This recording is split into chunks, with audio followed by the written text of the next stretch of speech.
Bonjour et bienvenue dans notre troisième épisode de la série d'ISO 9001, expliqué à ma grand-mère. Au programme, les 7 principes fondamentaux du management de la qualité. Alors, premier principe, l'orientation client. Un principe qui doit vous sembler une évidence. Et pourtant, quand on observe la réalité, on se rend vite compte qu'il existe un fossé entre le discours marketing que tiennent certaines entreprises et la réalité qu'ensuite nous vivons en tant que clients. Donc, il n'est pas illogique que l'entreprise doive démontrer sa véritable et sincère orientation client. Second principe, le leadership.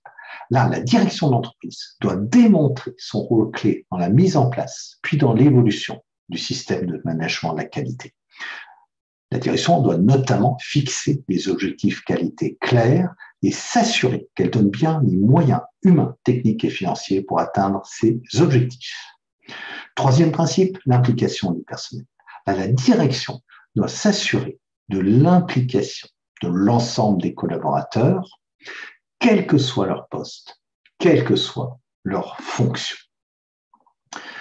Quatrième principe, l'approche par les processus. Alors, l'entreprise va commencer par définir des périmètres de travail pour améliorer la qualité. Donc, on aura un découpage de l'entreprise en processus, donc qui sont des périmètres de travail.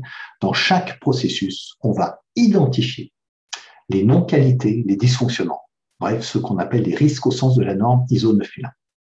Ensuite, il s'agira de réfléchir au plan d'action que l'on met en place face aux risques dans chacun des processus.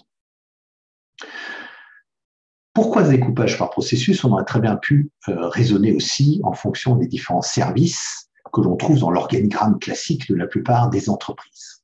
Mais le problème fréquent, c'est que certains risques sont très transversaux et il ne sera pas facile d'aborder ces risques et de trouver des solutions si l'on raisonne de manière trop cloisonnée à partir de l'organigramme traditionnel de l'entreprise.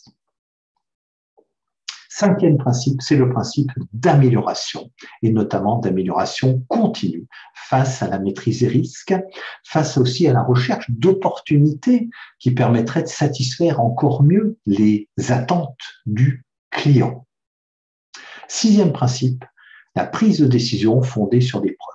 Donc, au niveau des décisions importantes qu'on peut être amené à prendre pour faire évoluer, pour améliorer son système de management de la qualité, on doit s'appuyer au maximum sur des éléments solides, des mesures, par exemple, taux de satisfaction client, des indicateurs de performance en production, etc.